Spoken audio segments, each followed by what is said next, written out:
ये revenue sharing model कैसे काम करता है? मतलब जैसे कोवर्किंग स्पेस में कोई बंदा स्टार्ट कर रहा है तो रेवेन्यू शेयरिंग मॉडल कैसे काम करेगा? कि रेवेन्यू शेयरिंग में होता क्या है कि आपको बड़ा रिस्क लेना नहीं पड़ता है, आप छोटे रिस्क में भी काम कर जाते हो। अक्सर बहुत सारे कोवर्किंग स्पेसेस आप देखोगे तो रेवेन्यू शेयरिंग मॉडल पे है। उसमें होता क्या है, ओनर जो होते हैं ना, उनकी खुद की जो स्पेस होती है वो मोनेटाइज हो जाती है, और हम जैसे प्लेयर जब मार्केट में आते हैं,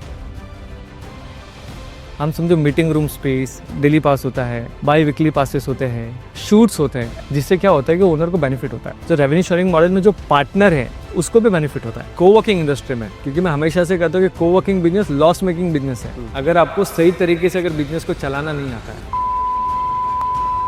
आपको शूट्स कराने हैं, तो आप पक्का प्रॉफिटेबल बनोगे। जैसे टीयर 1 सिटी के अंदर तो कोवर्किंग स्पेस बहुत अच्छे हैं, बट क्या टीयर 2 टीयर 3 सिटी के अंदर भी कोवर्किंग स्पेस मिलते हैं? ऑफ कोर्स, आप भारत के किसी भी कोने में देखो, भारत के किसी भी राज्य में, किसी भी कस्बे में, किसी भी क्षेत्र में, हर जगह पे कोवर्किंग स्पेसेस बन रहे हैं। आप अगर कोवर्किंग स्पेस का ग्रोथ अगर देखोगे, ये 33,000 करोड़ की इंडस्ट्री है, भारत की बता रहा हूँ मैं, और 2030 में ये होने वाले 64,000 करोड़। अगर मैं ग्लोबल लेवल की बात करूँ,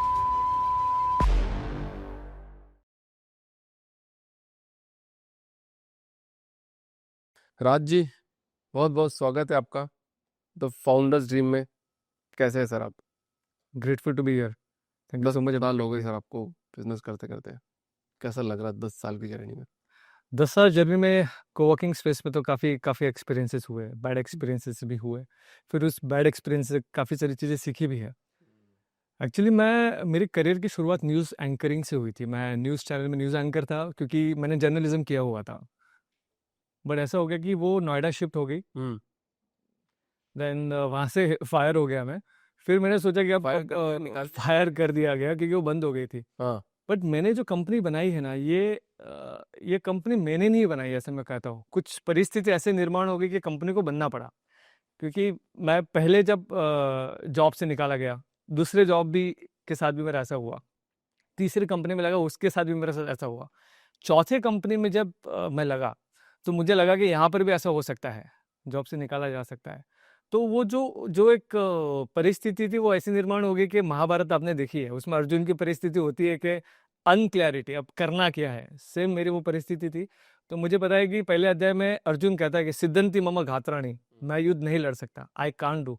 बस वही परिस्थिति मेरी थी। पर भगवत गीता के कुछ ऐसे श्लोक है ना, जिसने मुझे काफ़ी हेल्प की।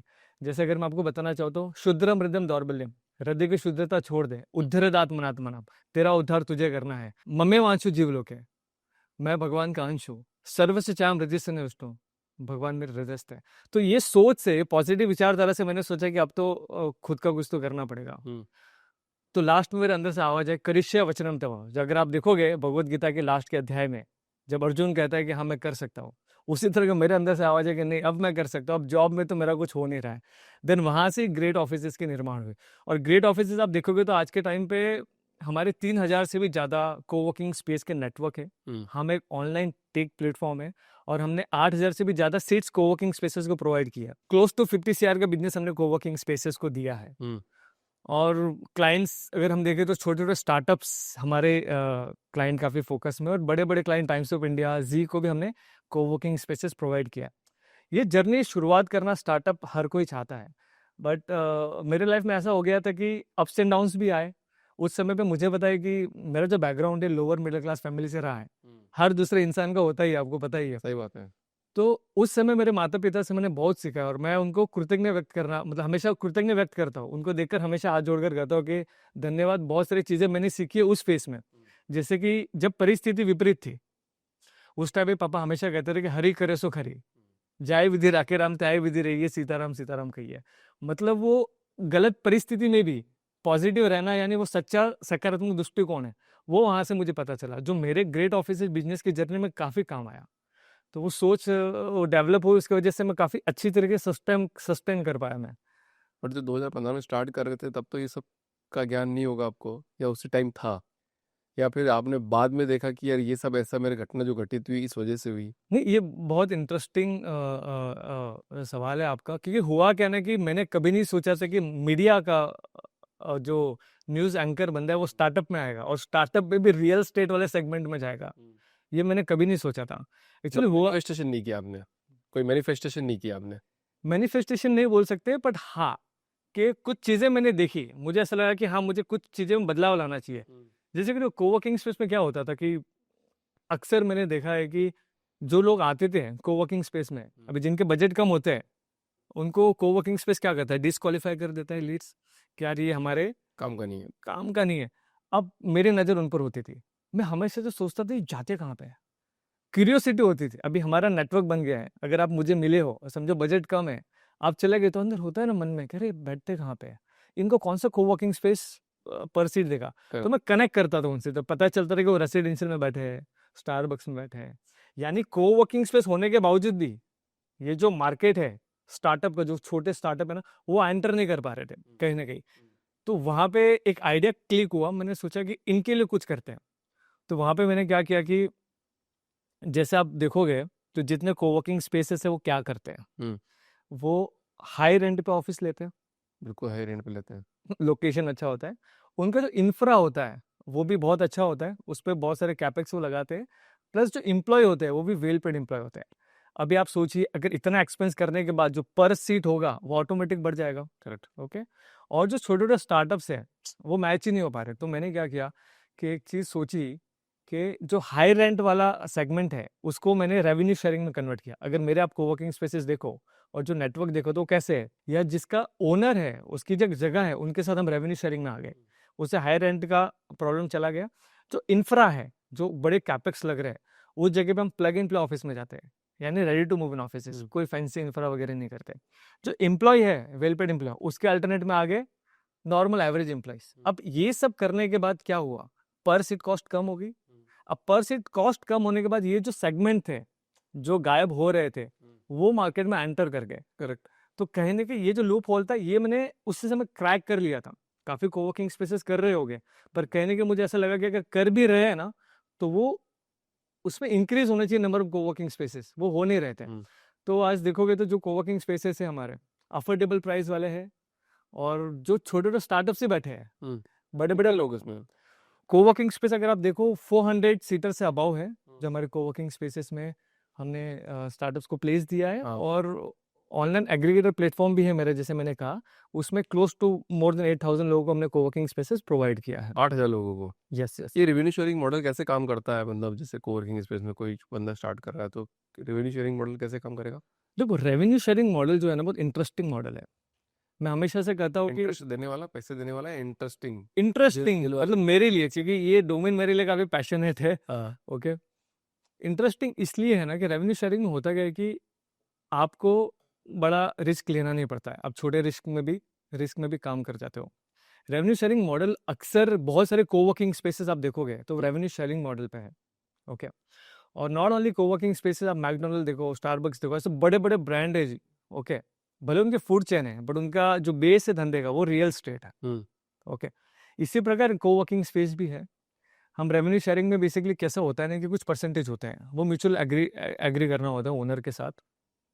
उसमें होता क्या है कि ओनर जो होते हैं ना उनकी खुद की जो स्पेस होती है वो मोनेटाइज हो जाती है, और हम जैसे प्लेयर जब मार्केट में आते हैं उनके साथ जुड़ते हैं तो उनके प्लेस को अलग अलग तरीके से मोनेटाइज करते हैं। जैसे हम सिर्फ डेस्क नहीं बेचते हैं, हम समझो meeting room space, daily daily pass होता है, बाई वीकली पासेस होते हैं, हम नाइट में भी जो होते हैं उसको भी, वो भी स्पेस को मोनेटाइज करते हैं बीपीओ को देकर, शूट्स होते हैं, ऐसे बहुत सारे तरीके हैं जिससे क्या होता है कि ओनर को बेनिफिट होता है। हाँ। और जैसे ओनर को बेनिफिट होता है तो रेवेन्यू शेयरिंग मॉडल में जो पार्टनर है उसको भी बेनिफिट होता है। आपके पास कस्टमर कैसे आते हैं, मतलब जैसे मैं, जैसे मेरे को ऑफिस स्पेस चाहिए तो मैं कैसे आऊँगा, किस किस टाइम पे आऊँगा आपके पास में? देखो कोवर्किंग स्पेस बेसिकली ऑनलाइन है, सब ऑनलाइन ही बेसिकली आते हैं, बट हमारा जो मार्केट है ऑनलाइन नहीं है, पूरा ऑफलाइन मार्केट है। हाँ। अब जो 10 साल के जर्नी में जो फाउंडर्स मुझसे कनेक्ट हो चुके हैं, करीबन मोर देन 1000 फाउंडर्स, ज़्यादा ही है। और मैक्सिमम पहले ऐसा होता था कि लोग है ना नेटवर्किंग के थ्रू जुड़ते थे, अब तो मेटा एडवर्ड्स है, करेक्ट करेक्ट। अब काफ़ी सारी चीज़ें आ गई है हम्म। ऑनलाइन। कोवर्किंग स्पेस है तो बहुत सारे ऐसे एग्रीगेटर है हाँ। जो कोवर्किंग निश में काम करते हैं। ओके। नहीं, मुझे तो यहाँ पे चीज़ है ना, अगर मान लो इतनी चकाचौंध नहीं हो कोवर्किंग स्पेस में, जैसे एक बहुत बड़ा कोवर्किंग स्पेस बंद हो गया था ना अभी, कौन सा था? बहुत सारे एक कोवर्किंग जो स्पेसेस सबसे बड़ा बने हुए हैं। इंडिया वो इंडिया में बंद नहीं हुआ था, वीवर्क है। वीवर्क हाँ। तो सिर्फ ग्लोबल ग्लोबल लेवल इंडिया में बंद होगा ना? नहीं, इंडिया का ऑपरेशन वाज प्रॉफिटेबल अगर आप न्यूज़ देखो तो। बाहर के बंद हो गए। कुछ सेंटर्स इंडिया के बंद हुए थे, हम्म मतलब सब सेंटर्स बंद नहीं उसके हुए तो थे। 25,000 रुपए पर सीट दे रहा था वो तो। ये 25,000 नहीं है। अब तो मैं बताऊं कि इंडिया में ऐसे ऐसे कोवर्किंग स्पेस भी है जो पर सीट 1 लाख रुपए लेते हैं। पर सीट 1 लाख रुपए? 1 लाख रुपए सोने की सीट पे बिठाएंगे या फिर रेवेन्यू जनरेट करके देंगे? नहीं होता है। अगर आप बीके से मार्केट देखो, तो क्या करेंगे 1 लाख रुपए की सीट पे बिठा के? क्या नेता की फील दिलाएंगे?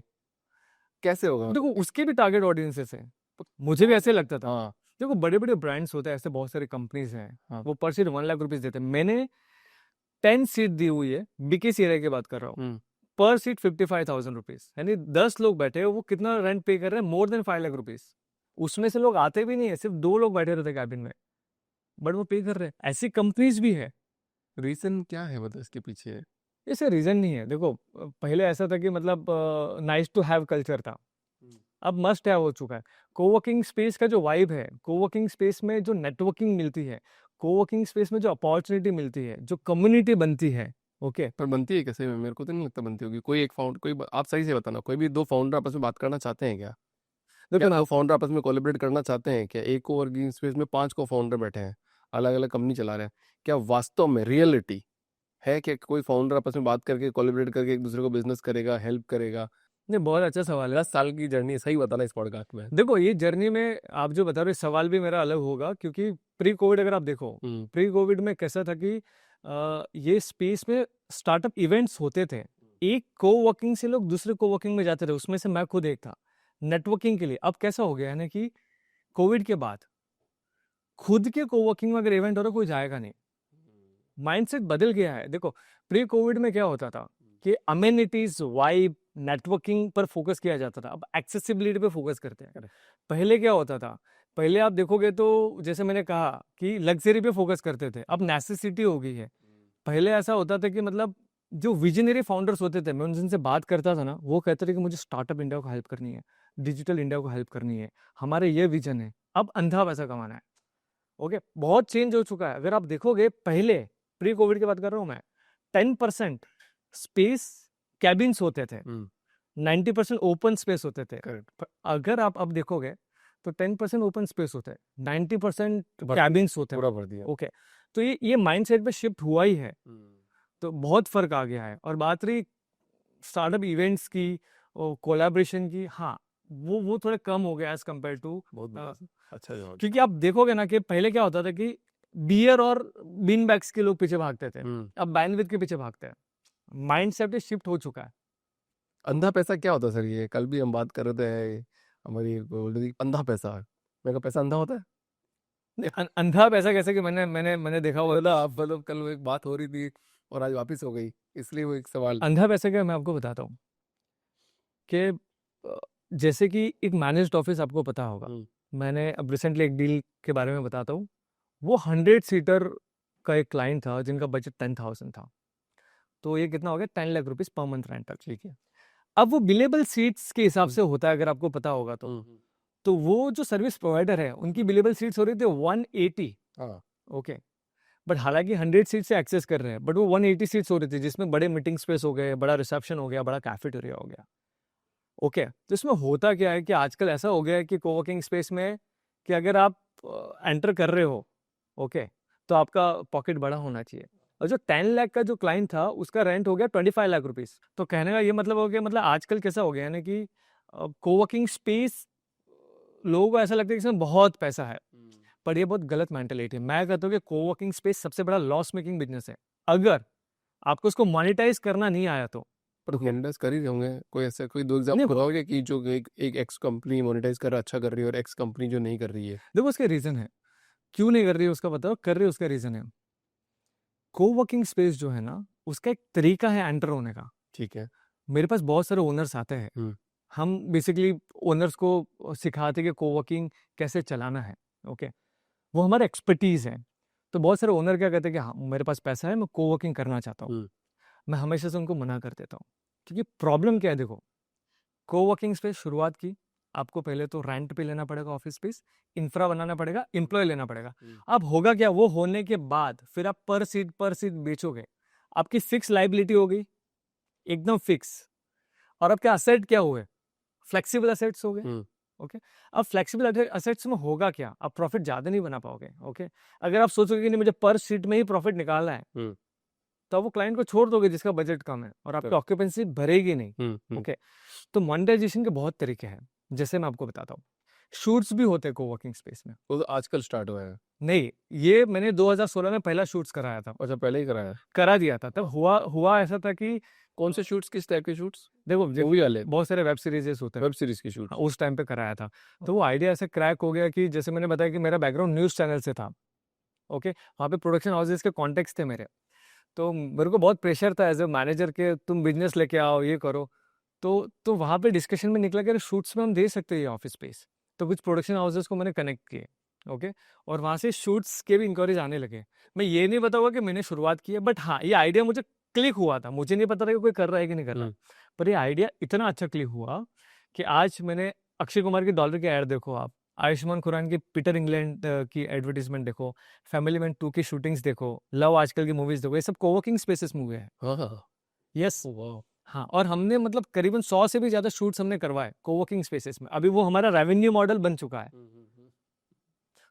तो बहुत सारे मोनेटाइजेशन के तरीके हैं। तो राज, ये बताओ, जैसे टियर 1 सिटी के अंदर तो कोवर्किंग स्पेस बहुत अच्छे हैं, बट क्या टियर 2 टियर 3 सिटी के अंदर भी कोवर्किंग स्पेस मिलते हैं आज टाइम पे? नहीं, ऑफ कोर्स आप भारत के किसी भी कोने में देखो, भारत के किसी भी राज्य में, हम्म, किसी भी कस्बे में, हम्म, किसी भी क्षेत्र में, हम्म, हर जगह पे कोवर्किंग स्पेसेस बन रहे हैं। हम्म, आप अगर कोवर्किंग स्पेस का हम्म, ग्रोथ अगर देखोगे, ये 33,000 करोड़ की इंडस्ट्री है, भारत की बता रहा हूँ मैं।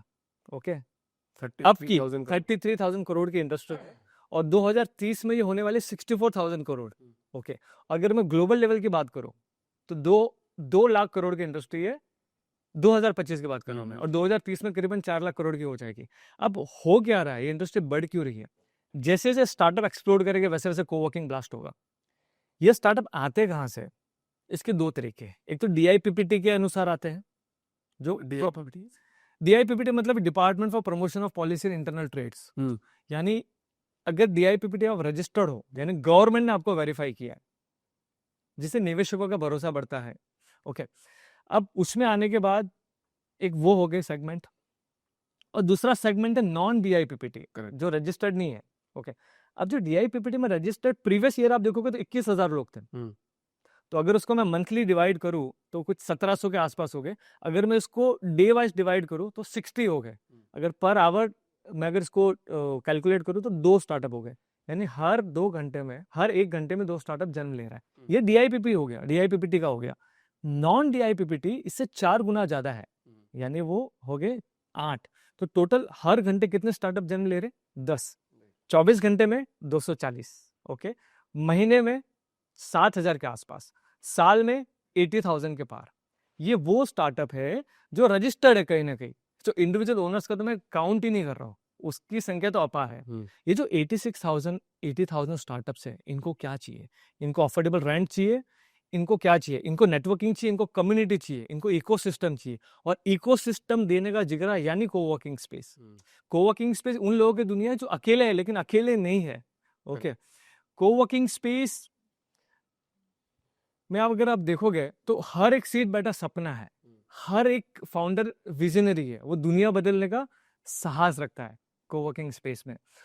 और जहाँ तक मुझे पता है कि कोवर्किंग स्पेस ऑस्ट्रेलिया के जितने पॉपुलेशन नहीं है उससे ज़्यादा लोग तो कोवर्किंग स्पेस में बैठे हैं। कई देशों की जीडीपी नहीं है उससे कहीं ज़्यादा तो लोग, कहीं ज़्यादा कोवर्किंग स्पेस रेवेन्यू जनरेट कर रहा है। ये हकीकत है। तभी इंडिया के अंदर सबसे बेस्ट कोवर्किंग स्पेस कौन सा है, किसी एक का नाम लेना हो तो? देखो बेस्ट कोवर्किंग स्पेस देखे तो बहुत सारे 4-5 कोवर्किंग स्पेसेस है, मैं एक का नाम नहीं ले सकता, बट टॉप 5 जो कोवर्किंग स्पेसेस है, वी वर्क है, स्मार्ट वर्क्स है, बहुत सारे ऐसे जो आईपीओ में उतर चुके हैं। ओके, तो वो सब कोवर्किंग स्पेसेस की बेसिकली सर्विसेज अच्छी है, पर देखने जाए तो ये सर्विस बेस्ड इंडस्ट्री है, उनके साथ भी बैड एक्सपीरियंसेस होते हैं, मैंने सभी के साथ काम किया है। होता ये है कि वो जितने कोवर्किंग स्पेस है उनकी जो सर्विस होती है, सो वो बेटर उस पर ध्यान देते हैं, जिससे क्लाइंट रिटेंशन होता है। तो उनकी सर्विसेज इसलिए बेटर होती है क्योंकि उनके पास सब बड़े बड़े क्लाइंट्स आप देखोगे तो सब बिग ब्रांड्स है, और उनको पता है कि अगर सर्विस इशू होगी तो वो कंटिन्यू नहीं करते, और ये कंपटीशन वाला मार्केट है, तो सर्विस का काफी वो ध्यान रखते हैं। तो जितनी भी कंपनीज है आजकल, तो अभी भी वर्क फ्रॉम होम चल ही रहा है, मैं देख रहा हूँ बहुत लोग वर्क फ्रॉम होम कर रहे हैं। तो क्या वो कंपनीज अपने एम्प्लॉय को उठा के कोवर्किंग स्पेस में अपने ही उसी शहर में रख सकती है, और कितना बेटर होगा उनके लिए? ये बहुत अच्छा सवाल है। वर्क फ्रॉम होम का अल्टरनेट यानी कोवर्किंग स्पेस, हम्म, ये एक अल्टरनेट है। अब मैं ऐसा मानता हूँ कि यथा दृष्टि तथा सृष्टि, हम्म, अगर आप जहाँ पे बैठे हो आपको जो दिख रहा है आप वैसे ही रिएक्ट करोगे। करेक्ट। अगर आप ऐसे माहौल में बैठे हो हम्म, जहाँ पे सब लोग बिजी है, ट्रांजेक्शन्स हो रहे हैं, मीटिंग्स हो रही है, ऑटोमेटिक आप भी प्रोडक्टिव हो जाओगे। अगर आप घर पर बैठकर काम कर रहे हो तो मोनोटोनस लाइफ हो जाती है। हम्म, आप इजीली स्क्रोलिंग करने लग जाओगे बहुत आसानी से, क्योंकि आपके आसपास का माहौल क्या है, वही है, सब हम्म, अपने अपने काम में correct। बिजी है। तो वर्क फ्रॉम होम का अल्टरनेट कोवर्किंग स्पेस है। और जितने भी आज देखो तो मुझे रोज कॉल्स आते हैं, मुझे कॉल्स आते हैं कि अरे मैं घर से काम कर रहा हूँ, मुझे कंफर्टेबल नहीं है, कोई अच्छा स्पेस दिला दे यार। ऐसे होता है। और वर्क फ्रॉम होम और कोवर्किंग स्पेस में बहुत फर्क है, अगर आप देखने जाओ हम्म, तो दोनों में काफी फर्क है। दोनों फर्क है। तो मतलब पर ये कंपनीज करती क्यों नहीं है स्टिल आज, मतलब इतना वर्क फ्रॉम होम अलाउड क्यों कर रखा है? इसके वर्क पीछे फ्रॉम, देखो, देखा आपने? बहुत अच्छा सवाल है। कोई रेंट पे नहीं करना चाहता है। अच्छा, ये रेंट पे नहीं है। नहीं, बट ऑब्वियस कोई नहीं चाहता कि मतलब वर्क फ्रॉम होम से काम चल रहा है हाँ। तो मतलब क्यों रेंट पे करना। तो मेरे ऐसे बहुत सारे क्लाइंट्स भी थे हम्म, प्री कोविड, पोस्ट कोविड का तो वर्क फ्रॉम होम ही कर रहे हैं। बट कहने के उनके कॉल्स आ ही जाते हैं मुझे कि राज एक अच्छा स्पेस देख। हम्म, ओके, अब क्या हो रहा है ना कि काफी सारे लोग वर्क फ्रॉम होम में शिफ्ट हो चुके हैं, बट उससे कहीं गुना ज्यादा जो जो कंपनीज है, जो जिसने कभी कोवर्किंग स्पेस एक्सपीरियंस नहीं किया है, हम्म, अब वो भी लोग जो सेगमेंट मार्केट में उतर रहे हैं। राइट। बट खुद का स्पेस लेना और कोवर्क में काम करने में क्या डिफरेंस है? मतलब जैसे मान लो कोई स्टार्टअप खुद ही स्पेस ले, अगर 3 लाख में वो एक बढ़िया 5-7 हज़ार स्क्वायर फीट का स्पेस ले सकता है, छोटा मोटा डिजाइन कर सकता है, और वही कोवर्किंग स्पेस में जाके उसको हाई पे करना है, तो क्या डिफरेंस है दोनों में? अगर इसको हम डिफरेंशिएट करें, कोवर्किंग स्पेस में पर सीट के हिसाब से प्राइस तय की जाती है। ओके, कमर्शियल स्पेस में पर स्क्वायर फीट के हिसाब से प्राइस तय की जाती है। कोवर्किंग में फ्लेक्सिबल कॉन्ट्रैक्ट्स होते हैं, हम्म, जैसे 6 मंथ हो गया, 12 महीना हो गया। यहाँ पे लॉन्ग लीज होती है, हम्म, आपकी लॉन्ग लॉकिंग्स होता है। यहाँ पे आपका डिपॉजिट कम होता है, यहाँ पे आपको डिपॉजिट ज़्यादा होता है। यहाँ पर कोवर्किंग में रिडक्शन करना था कि पर सीट आपका नंबर ऑफ हम्म, रेंटल कम हो सकता है, एक्सपांशन हुआ तो वो स्कोप आपको मिलेगा। यहाँ पे लिमिटेड स्पेस है, यहाँ पे एम्पल ऑफ अमेनिटीज है, यहाँ पे लिमिटेड अमेनिटीज है। ओके, यहाँ पर ऐसा है कि मल्टीपल कंपनीज काम करती है, यहाँ पे आपको एक इंडिविजुअल कंपनी काम करती है। यहाँ पे आपको नेटवर्किंग हम्म, की अपॉर्चुनिटी ज़्यादा है, यहाँ पे आपकी नेटवर्किंग अपॉर्चुनिटी कम है। तो ऐसे बहुत सारे डिफरेंस है। और कोवर्किंग स्पेस की अगर वाइब देखो तो कोवर्किंग यानी काम करने का नया अंदाज है ये। जेंजी लोगों का नया। और हर एक चाहते हैं कि अपना ड्रीम ऑफिस हो, हाँ, एक ऐसा वाइब हो कि जहाँ पर जाए तो उनको एक एटमॉस्फेयर मिले, इन्वायरमेंट मिले और बड़ा मजा आता है। क्योंकि ये इंडस्ट्री में आने का मकसद ही मेरा कोवर्किंग की चकाचौंध थी। अच्छा। मैं न्यूज़ एंकरिंग कर कर मैं इसमें क्यों आया, क्योंकि जब 2016 में जब मैं कोवर्किंग स्पेस में आया, मुझे नहीं पता था कि कोवर्किंग स्पेस है। मुझे लगा एक नॉर्मल ऑफिस होगा और टेम्पररी जॉब करना है। वो जो माहौल देखा मैंने, 1000 लोग काम कर रहे हैं अलग अलग कंपनी के, पहले तो मुझे समझ नहीं आया, मुझे लगा कि सब हमारी कंपनी के लोग हैं और मैं इंटरेक्ट करने लग गया। तो मुझे मेरे कलीग ने बताया, अरे तू बात नहीं कर सकता, ये कोवर्किंग स्पेस अलग कंपनी है। तब जाके मुझे पता चला कि अरे ऐसा भी होता है।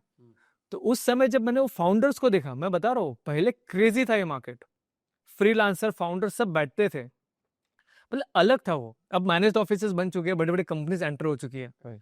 उस टाइम का जो इन्वायरमेंट था, स्टार्टअप इवेंट्स होते थे, how to start your own startup, art of funding, अलग अलग, मतलब हर एक आपको हर दिन कुछ ना कुछ नया नॉलेज मिलेगा। और अलग अलग विजनरी लोग थे, उनको देखकर लगता था कि यार मुझे ऐसा बनना है। सब लाइक माइंडेड पीपल थे। बट आज नहीं है ऐसा।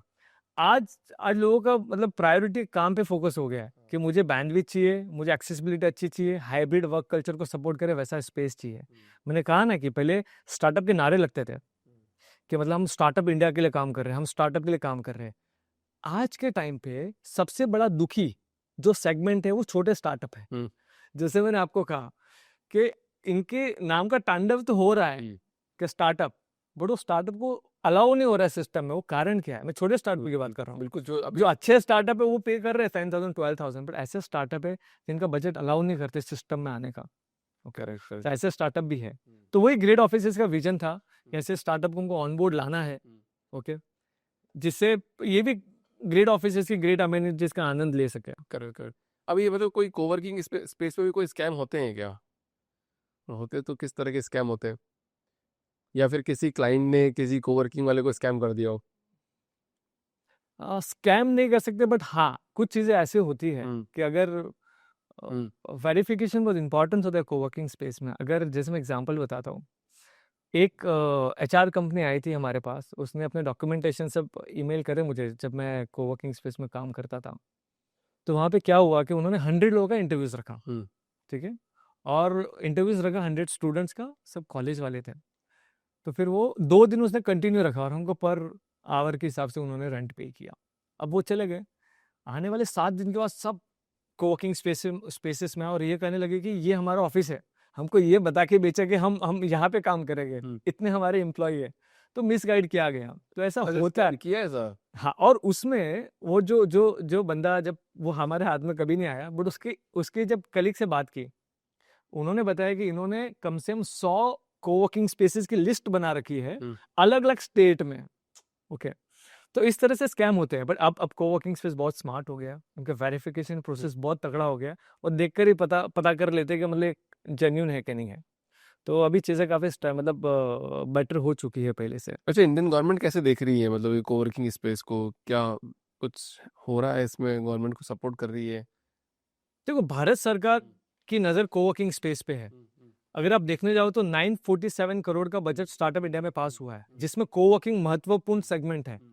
ओके, रेलवे जैसी व्यवस्था, इतनी पुरानी व्यवस्था, वो भी बदल चुकी है। हर एक स्टेशन, चर्च गेट से लेकर विरार तक कोवर्किंग पोर्ट्स आ रहे हैं। हम्म यानी फ्री सेवा है। फ्री सेवा मतलब क्या? पब्लिक असेंशियल सर्विस में आ चुकी है। देखो, गवर्नमेंट हर एक सेगमेंट में है। अगर आप इंश्योरेंस की बात करो तो एलआईसी है। आप अगर कॉलेज की बात करो तो गवर्नमेंट कॉलेजेस है, गवर्नमेंट स्कूल्स है। हम्म। ओके, ट्रांसपोर्टेशन की बात करो तो प्राइवेट ट्रांसपोर्टेशन के साथ रेलवे भी है। करेक्ट। ऐसे कोवर्किंग स्पेस अब आ रहा है।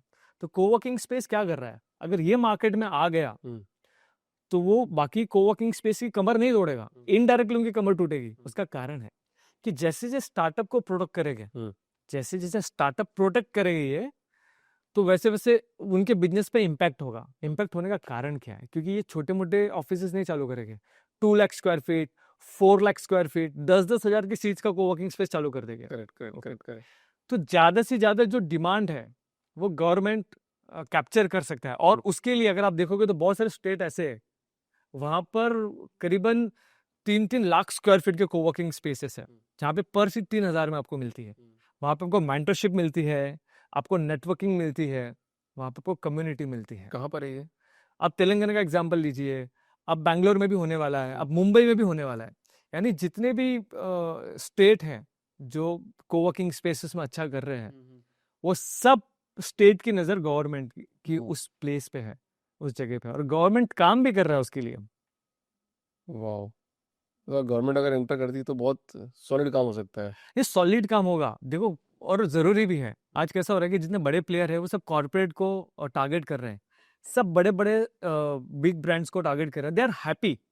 वो स्टार्टअप, छोटे स्टार्टअप के साथ काम नहीं करना चाहते। उसका सबसे बड़ा कारण है कि जो बड़ा पैसा है पर सीट, वो अच्छा स्टार्टअप, यूनिकॉर्न या बड़ी कंपनी दे सकती है। ओके, ये छोटे छोटे स्टार्टअप को अगर पनाह देनी है बेसिकली, तो मुझे लगता है कि भारत सरकार को मतलब कहीं ना कहीं कदम उठाने पड़ेंगे। तो ग्रेट ऑफिसेस का वही विजन था कि अफोर्डेबल कोवर्किंग स्पेसेस बनाना है। अगर मेरे जैसे 1,000 भी आ जाए जो एक विचारधारा के साथ चले, तो मुझे लगता है कि कहीं ना कहीं मतलब जो भारत सरकार काम करना चाहती है उसी विजन पे हम काम कर रहे हैं। आज अगर आज कोई कोवर्किंग का बिजनेस स्टार्ट करना चाहता है तो उसको पैसे कितने लगेंगे और वो कैसे स्टार्ट कर पाएगा? देखो, मैं ऑलवेज बिलीव करता हूँ कि रियल एस्टेट नेगोशिएशन का गेम है। आप ये जीरो इन्वेस्टमेंट से भी चालू कर सकते हो। अब बहुत लोग ऐसे हैं कि उनको ऐसा लगता है कि मेरे पास पैसा है तो कोवर्किंग स्पेस चालू करना है, वैसा नहीं है। मैं आपको एक आइडिया देता हूँ। ठीक है। आप अगर किसी को कोवर्किंग स्पेस में आना है, सबसे पहला जो है वो एक्सपीरियंस, आपको ये बिजनेस मॉडल समझना है। ओके, वो समझने के बाद आपको जो लोकेशन है वो लोकेशन ऐसा रखने के बहुत कन्वीनियंट हो। करेक्ट। सबसे बड़ा यूएसपी लोकेशन है। ओके, ये आपने क्रैक कर लिया, और आपको छोटे कोवर्किंग से चालू करना है। आपको बड़े 1,000 सीट 500 सीट में नहीं जाना है, छोटे लोकेशन से चालू करना है। वो कारण मैं बताता हूँ कि अगर आप छोटे कोवर्किंग चालू करोगे, 50 सीटर का कोवर्किंग, आपका रेंटल कम लगेगा। ओके, उससे होगा क्या कि वो छोटा सेटअप आप आसानी से मैनेज कर पाओगे। आप जब छोटा सेटअप मैनेज करने लगोगे तो आपका एक्सपीरियंस बिल्ड होगा। करेक्ट। ओके, एक्सपीरियंस बिल्ड होने के बाद ऐसा होगा कि इकोसिस्टम क्रिएट होगा, और वो जो इकोसिस्टम जब बन गया, तो जो बड़े-बड़े स्टार्टअप है, जो भी क्लाइंट्स आपके सामने आएँगे, आपको सामने से अपॉर्च्युनिटी मिलेगी कि मुझे 100 सीटर चाहिए, 500 सीटर चाहिए। जब 100 सीटर की रिक्वायरमेंट आपके पास आ गई, तो आपको उनके लिए सूटेबल प्रॉपर्टी फाइंड आउट करनी है। और जैसे आप प्रॉपर्टी लोगे, डे 1 से आपको उनको अकोमोडेट करना है। यानी आपका पैसा लगा ज़ीरो, आपकी क्या लगी? एक्सपर्टीज़। तो वही बता रहा हूँ कि आपको कोवर्किंग स्पेस अगर चालू करना है, तो आपका दिमाग मार्केट में नहीं होना चाहिए, आपका पैर मार्केट में होना चाहिए। आपका एक्सपीरियंस आपको वहाँ पे होना चाहिए, तब जाके आप कर सकते हो। अभी सबसे बड़ी चीज़ क्या है कि मोनेटाइजेशन के तरीके की बात करता हूँ मैं। ये एक कोवर्किंग प्लेयर को पता होना चाहिए। अगर वो 10 तरीके से पैसे कमा रहा है ना, तो पर सीट अगर कम में भी चली जाए ना, उसको प्रॉब्लम नहीं होगी। अगर वो मोनेटाइज ही नहीं कर रहा है, उसका ब्रेड एंड बटर सिर्फ पर सीट है, तो बहुत प्रॉब्लम हो जाती है। क्योंकि मैंने ऐसे भी देखे हैं कि 500,000 रुपीज़ के कारण भी बड़े-बड़े क्लाइंट ने क्लाइंट कॉन्ट्रैक्ट कैंसल किए। तो ऐसे भी हुआ। आपने पहला क्लाइंट कैसे क्रैक किया मतलब 2015 में? नहीं बहुत इंटरेस्टिंग स्टोरी है। 2015 तो जब मैं काम करता था, उस टाइम का है। एक्चुअली मैंने जो मेरी कोवर्किंग स्पेसेस की जर्नी है, ठीक है ना? वो मैंने काफ़ी सारी चीज़ें सीखी है कोवर्किंग स्पेसेस में। सबसे पहला सीखा है? जो पहला जो कोवर्किंग स्पेस में काम करता था, पहली चीज़ तो समझने में समय गया कि ये चलता कैसा मॉडल है। वो मैं बिज़नेस मॉडल समझा कि ये चलता कैसा है। सेकंड टाइम जब कोवर्किंग स्पेस में काम किया तो बिज़नेस मॉडल तो समझ चुका था। तो उसके लूप होल मुझे पता चलने लगे क्योंकि जैसे-जैसे काम करता गया क्लैरिटी मिलती गई। ओके। और लूप होल को पकड़कर फिर मैंने मेरा स्टार्टअप शुरू कर दिया। ओके। अगर आप बात करो फर्स्ट क्लाइंट कैसे कन्वर्ट हुआ, तो वो मुझे पता है कि हम पहले 2015 में हम खुद बाहर जाते थे। मतलब हम आउटडोर करते थे, बड़े-बड़े कंपनीज़ में जाते थे। बड़े-बड़े जो ऑफिसेज़ होते हैं वहाँ पर जाते थे, बताते थे कि हमारा कोवर्किंग स्पेस है, आप आओ। मतलब उस तरह का टाइम था क्योंकि मेटा एडवर्ड्स उस समय इतनी पॉपुलर नहीं थी। उस टाइम में ब्रोकर कनेक्शंस होते थे। तो मुझे पता है कि मेरा पहला क्लाइंट मैं जब बेलापुर में जॉब करता था, तो बेलापुर स्टेशन में एक बिल्डिंग थी। तो वहाँ पर मैंने एंट्री की, तो फर्स्ट फ्लोर में एक ऑफिस था। उनको मैंने विजिटिंग कार्ड दिया और वो ऑफिस में आए। उन्होंने सिर्फ 1 दिन का डेली पास लिया था जो ₹500 का था। तो उस दिन मतलब आई वाज़ लाइक कि वॉव! कि मतलब मैंने कुछ कर दिखाया। तो उस टाइम पे ऐसे काफ़ी स्ट्रगल्स होती थी क्लाइंट ढूँढने के लिए। अब काफ़ी आसान हो चुका है। तो क्लाइंट खुद सामने से ढूँढ कर आते हैं कोवर्किंग स्पेस। एक दुविधा सॉल्व करो राज, 10 साल की लर्निंग है। कंपटीशन भी बढ़ रहा है, रेंट भी बढ़ रहा है, तो प्रॉफिटेबिलिटी को कैसे मेंटेन करें? देखो, प्रॉफिटेबिलिटी मेंटेन करना सबसे बड़ा टास्क है कोवर्किंग इंडस्ट्री में, क्योंकि मैं हमेशा से कहता हूँ कि coworking business loss making business है अगर आपको सही तरीके से अगर बिजनेस को चलाना नहीं आता है। ओके। कोवर्किंग स्पेस को प्रॉफिटेबल बनाने के लिए आपको सबसे पहला काम करना है कि जो आपके जो बेसिकली टैरिफ बोलो, फ्लेक्सिबल प्लान्स बोलो, वो बहुत सारे होने चाहिए। आपके पास वीकली प्लान ऑप्शंस, आपके पास बाई वीकली प्लान ऑप्शंस, आपके पास मंथली प्लान ऑप्शंस होने चाहिए। आपको उस स्पेस को बहुत तरीके से मोनेटाइजेशन करना है, एक टाइम से नहीं करना है। आपको शूट्स कराने हैं और वर्चुअल ऑफिसेस भी आजकल काफ़ी उसकी अच्छी डिमांड है। तो वर्चुअल ऑफिसेस भी आप उस पे वो बिजनेस पे भी फोकस कर सकते हो। तो 10 तरीके के मोनेटाइजेशन तरीके अगर आप ओपन करोगे तो आप पक्का प्रॉफिटेबल बनोगे। अगर आप पर सीट के हिसाब से देखोगे तो नहीं बनोगे। तो बहुत मुश्किल है। बहुत सारे कोवर्किंग स्पेस के ताले बंद क्यों हो रहे हैं? क्योंकि उनका फोकस सिर्फ पर सीट बेचना है। बट पर सीट बेचना नहीं होना चाहिए। जैसे मैं कोवर्किंग को चलाता हूँ, अब मैं हर तरीके से मोनेटाइज करता हूँ। अगर कोई क्लाइंट आवे, अगर उसको स्टैंडी भी रखनी है वहाँ पे, तो उसका चार्ज है। ओके। कम्युनिकेशन पर्पस के लिए एड्रेस चाहिए, उसका चार्ज है। गूगल लिस्टिंग चाहिए, उसका एक चार्ज है। मैं तो नहीं आऊँगा आपके पास। तो वैसा part of the joke, but मैं इतना कोई अगर मेरे से कोई इतनी हर चीज़ के पैसे माँगेगा तो मैं नहीं जाऊँगा। नहीं, देखो, अगर क्यों नहीं, अगर आप देखोगे आपको गूगल लिस्टिंग करनी है, एग्जाम्पल आपका अगर कम 1000 रुपये पर मंथ में हो रहा है और आपको एक अच्छा लोकेशन मिल रहा है गूगल लिस्टिंग का, ओके, तो क्यों नहीं। अब घर पे गूगल लिस्टिंग करने से अच्छा है रेसिडेंशियल, तो कोई कंपनी में अपने गूगल लिस्टिंग करोगे या आप जीएसटी निकालना है। ओके। आजकल तो ऐसा हो गया है कि रेसिडेंशियल पे जीएसटी नहीं निकलते, तो लोग कोवर्किंग स्पेसेस का सहारा लेते हैं जीएसटी निकालने का। तो कहीं ना कहीं आपको वर्चुअल एड्रेस हो गया है, पर ये गलत नहीं हो गया क्या? मतलब एक तरफ से मतलब तो लूप होल हो गया कि मतलब घर पे बैठे हैं पर जीएसटी और रजिस्ट्रेशन एड्रेस अपन कोवर्किंग का ले रहे हैं। देखो, ये वर्चुअल ऑफिस की अगर आपने बात की है तो मैं आपको बता दूं, वर्चुअल ऑफिस एक ऐसा सेगमेंट है ना जो बहुत अनक्लियर है। हाँ। गवर्नमेंट नेशनल कोवर्किंग पॉलिसी ला रही है सिर्फ और सिर्फ वर्चुअल ऑफिस को बैलेंस करने के लिए। कि होता क्या है ना, वर्चुअल ऑफिस से कोवर्किंग जूझ रहा है और वर्चुअल ऑफिस देने के बाद क्लाइंट भी जूझ रहा है, बिकॉज ये दोनों परेशान है। कैसे, मैं बताता हूँ। मैंने जीएसटी लिया आपके एड्रेस पर, ठीक है, अगर मैंने जीएसटी पे नहीं किया तो जीएसटी ऑफिसर कहाँ आएगा? एड्रेस पे एड्रेस पर आएगा। और क्यों? ओके, मैंने बैंक लोन ले ली, ओके, और मैं रीपे नहीं कर पाया, तो बैंकर्स कहाँ आएंगे? कोवर्किंग स्पेस में। ओके, अगर मैंने कोई इलीगल शिपमेंट भेज दिया वहां पे तो वो एक प्रॉब्लम है, तो उसका मिसयूज ज्यादा हो रहा है। ओके, उस वजह से कोवर्किंग स्पेसेस बोलते कि यार हमको वर्चुअल ऑफिस नहीं करना है, ऐसे कोवर्किंग स्पेसेस जो मना कर देते हैं, जैसे हम भी मना करना हमने शुरुआत की है, बहुत बैड एक्सपीरियंसेस हुआ है। ठीक है, और क्लाइंट कैसे जूझ रहा है कोवर्किंग से? होता क्या है कि उन्होंने पे कर दिया, उनको डॉक्यूमेंट्स मिल गए, ओके, जैसे electricity bill, utility bill, notarize agreement. अब ऐसा हो गया कि गवर्नमेंट बहुत क्लियर हो गया है, बहुत स्मार्ट हो गया है, वो कोवर्किंग स्पेस देके रिजेक्ट भी कर देता है, ऐसे भी होता है। तो अभी हो क्या रहा है, आपने पे कर दिया, आपने डॉक्यूमेंट दे दिया, कोवर्किंग क्लियर कहते हैं कि भाई मैंने आपको डॉक्यूमेंट्स तो दे दिए, मेरा उसका चार्जेस है, जीएसटी निकले या नहीं निकले वो हमारा आउटलुक नहीं है। तो होता क्या कि उनके क्लाइंट के पैसे भी फंस जाते हैं। Correct, okay. तो कोवर्किंग ऐसे है ना कि उन्होंने रिफंडेबल पॉलिसी भी रखी है, तो बहुत जरूरी है। तो कहने के दोनों परेशान है वर्चुअल ऑफिस को ले लेकर। अच्छा, भगवत गीता के प्रति बहुत पैशनेट हो, क्यों? भगवत गीता बेसिकली जैसे कहा कि मेरा बैकग्राउंड काफ़ी आध्यात्मिक रहा है, तो उस कारण से भगवत गीता में मेरी काफ़ी रुचि आई है कि मैं हर एक चीज़ को भगवत गीता के माध्यम से ही देखता हूँ। अगर मैं ऑफिस में भी हूँ तो मुझे ऐसा लगता है कि जो विजन है, विजन जो है वो भगवान कृष्ण जैसा होना चाहिए। जो इन्वेस्टर्स होता है उनका विजन भगवान कृष्ण जैसा होना चाहिए, और जो युधिष्ठिर है वो कंपनी का फाउंडर होना चाहिए, एथिकल होना चाहिए। ओके, और अगर आप देखो अर्जुन, अर्जुन यानी आप सेल्स टीम पकड़ लो, अभी अर्जुन की सबसे बड़ी दुविधा क्या थी? अनक्लैरिटी थी, सेल्फ डाउट थे। वो सेल्स टीम को आते हैं कभी कभी कि यार मैं नहीं कर सकता, ओके, तो उनको संभालने वाला भी विजनरी लीडर चाहिए। ओके, नकुल सहदेव भी बहुत महान चरित्र है, वो बैकएंड के लोग हैं जो दिखते नहीं, अनसीन हीरोज है, उनकी वजह से कंपनी चलती है। तो ये सब मैं कहीं ना कहीं हर एक चीज महाभारत से रिलेट करता हूँ। ओके, और मुझे उसके सोल्यूशंस भी मिलते हैं। जैसे क्या क्या क्या चीज, क्या आपको कभी दुविधा आई थी, उसका कैसे सॉल्यूशन मिला आपको, कैसे ढूंढा आपने?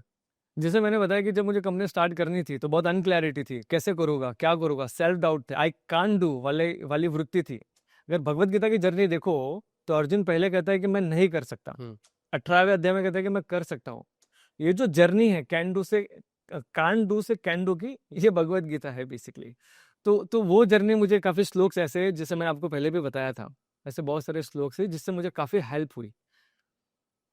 सबसे प्रिय श्लोक कौन सा लगता है आपको? मेरे प्रिय श्लोक है उद्धरदात मनात्मना। इसका मतलब है कि तेरा उद्धार तुझे ही करना है। ओके, अगर आप अगर मुझे ऐसा सवाल पूछोगे कि समझो कोई रोड पर चल रहा है और उसका टायर पंचर हो गया, अब इसमें श्लोक कहाँ रिलेवेंट है? तो हर एक चीज में रिलेवेंट है। अगर इस टायर पंचर हो गया तो कौन उठा कर जाएगा? साइकिल आप ही को लेकर जानी है कहीं और, कोई दूसरा आने वाला नहीं है। तो उद्धरदात मनात्मना, हर एक परिस्थिति में आपको ही अपना उद्धार करना है। चलो, ये तो सारे फाउंडर्स के लिए सबसे इम्पोर्टेंट चीज हो गई कि अगर वो खुद का उद्धार नहीं करेगा तो देश का उद्धार भी नहीं कर पाएगा। एक message for all the founders. मैं अगर को फाउंडर्स का अगर मैसेज देना है, ओके, तो मैं ये बताऊंगा कि अगर आप जॉब कर रहे हो तो ये बेस्ट पोजीशन है आपकी स्टार्टअप शुरुआत करने की। बिकॉज होगा क्या कि अगर आप जॉब कर रहे हो, जैसे मैंने किया जब मैं जॉब कर रहा था, ओके, पर मैंने अपनी प्लानिंग शुरुआत कर दी थी, क्योंकि मेरा हो क्या रहा था कि एक जगह से रिजेक्शन मिला, दो जगह से मिला, तीन जगह से मिला, चौथे जगह से मिला। तो मैंने क्या किया कि फोर्थ टाइम पे मैंने अपनी प्लानिंग शुरू कर दी, क्योंकि वो आपकी बेस्ट पोजीशन होती है। अगर आप कंपनी से निकाल लिए गए, ओके, तो उस टाइम पे अंधेरा छा जाएगा। करेक्ट, आप कुछ नहीं कर पाओगे। तो आपको एटलीस्ट प्लानिंग करनी है। देखो कंपनी जो है, ओके, वो आपके टाइमिंग को कंट्रोल करने में, ठीक है, वो टाइमिंग उनका रोल है, पर आपको सोच को आपको कंट्रोल नहीं कर सकती। सोच आपकी है, आप भले दिन का 1 घंटा निकालो, 2 घंटा निकालो, पर आपको अपनी प्लानिंग पहले से करनी है। वो समय अगर आपने नहीं किया तो कंपनी ऐसे भी स्टार्टअप वर्ल्ड में फायर तो करेगी आपको। ओके, बट उसके पहले बन नहीं सकते ना ध्रुव, सॉरी राज। देखो फाउंडर्स उन लोगों को बनना चाहिए जिसके अंदर वो है, जिसके अंदर ऐसा हमेशा लगता है कि मुझे खुद की कंपनी चालू करनी है। ऐसा होता है जिनको ऐसा लग रहा है कि उनको करनी है, बहुत सारी सिचुएशन ऐसे आती है, उनको लगता है कि नहीं खुद का स्टार्टअप करना, उनको तो कर लेना चाहिए। और मैं हमेशा से कहता हूँ अगर आपने कर लिया, अगर फेल भी हो गए तो कोई प्रॉब्लम नहीं है, आप जॉब करो बिंदास। मुझे पूरा भरोसा है अगर एक बार विचारधारा बन गई आपकी ना, तो कंपनी में जाके अपना को फाउंडर उठा के लेके आओगे आप और बाउंस बैक करोगे। क्योंकि स्टार्टअप करना क्या है, एक विचारधारा है। ओके, अगर वो आपकी बन गई तो आप फिर आपको कोई रोक नहीं सकता। तो मेरा यही मानना है कि सबसे यही होता है कि मैं ये कहता हूँ कि हर एक हर एक व्यक्ति है ना, उसको कहीं न कहीं अपना स्टार्टअप शुरुआत करनी चाहिए। अगर उसने कर ली, तो खुद की तो दशा बदलेगा ही, पर सबकी दिशा भी बदल लेगा। समझ रहे हो ना? अपनी तो दुनिया बदलेगी, साथ-साथ अपनों की भी दुनिया बदलेगी। तो मुझे ऐसा लगता है कि स्टार्टअप करना बहुत ज़रूरी है। अगर मैंने नहीं किया होता स्टार्टअप, तो शायद मैं आज आपके साथ इंटरैक्ट नहीं कर पाता। राज जी, बहुत सॉलिड काम कर रहे हो आप, और ऐसे ही करते रहें। भगवत गीता में एक बहुत बढ़िया बात कही है कि जो सही मार्ग पर अडिग रहते हैं, समय भी उनके अनुकूल ऑटोमेटिकली हो जाता है। बिल्कुल सही कहा आपने। और उसी मैंने एक कविता भी लिखी है भगवद गीता पर। सुना दीजिए। मैं अर्जुन निमित्त था, कारण हम थे, क्योंकि भगवान कृष्ण को पता था आज के रावण भी हम है। वो एक माधुर्य गाना था, पर अंदर बसे राम को जगाना था। वो अर्जुन अपने लक्ष्य से सोया है, पर मेरा लक्ष्य भी तो सोया है। वो अर्जुन का विषाद है ये, पर हमारे निराशा और चिंताओं का साथ है ये। आज हमें लगता है कि हम अर्जुन हैं, पर हकीकत में धृतराष्ट्र हैं। समाज में हो रहे अधोगति को देखने वाले सिर्फ और सिर्फ एकमात्र पात्र है। हो रहे पाप हर राह पर कहाँ पर मैं जाऊं, चाह कर भी कुछ कर ना पाऊं। हर क्षण हर पल खुद को मैं धृतराष्ट्र पाऊं। माना कि वो आंखों का अंधा था, पर हम अक्ल के अंधे हैं, इसलिए समाज में करते अनैतिक धंधे हैं। आज भगवत गीता के पहले अध्याय में कहा गया है कि धर्म क्षेत्र कुरुक्षेत्र समवेता युत्सव माम का पांडव च किम कुरुत संजय। माम का यानी मेरे, पांडव यानी पांडु के, तेरा मेरा एक ऐसी विचारधारा है जिसने सबको मार डाला है। आज लोग ऑनलाइन तो है, पर एक दूसरे से उतने ही ऑफलाइन है। आज लोग संपर्क तो बना पा रहे हैं, पर क्या संबंध बना पा रहे हैं? आज इंसान को वित्त नहीं वृत्तिवान होने की आवश्यकता है। आज इंसान को धन नहीं धर्म की आवश्यकता है। आज इंसान को संपत्ति नहीं संस्कार की आवश्यकता है। आज भगवत गीता में कहा गया है कि लोग कहते हैं कि 4 दिन की जिंदगानी मत उड़ा परेशानी, पर भगवत गीता के विचार कहते हैं सिर्फ और सिर्फ 4 दिन की है जिंदगानी, जितनी उठा सके उठा ले परेशानी, उठाकर पार कर ली परेशानी तो समझ लेना जी ली जिंदगानी। ओ, बहुत शानदार सर। एक बात, इसी बात से मैं एक छोटी सी बात से एंड करना चाहूँगा कि खुद की अगर रक्षा करनी है, धर्मो रक्षति रक्षते, आप धर्म की रक्षा करो, धर्म आपकी ऑटोमेटिकली रक्षा करने का। Thank you so much, mama.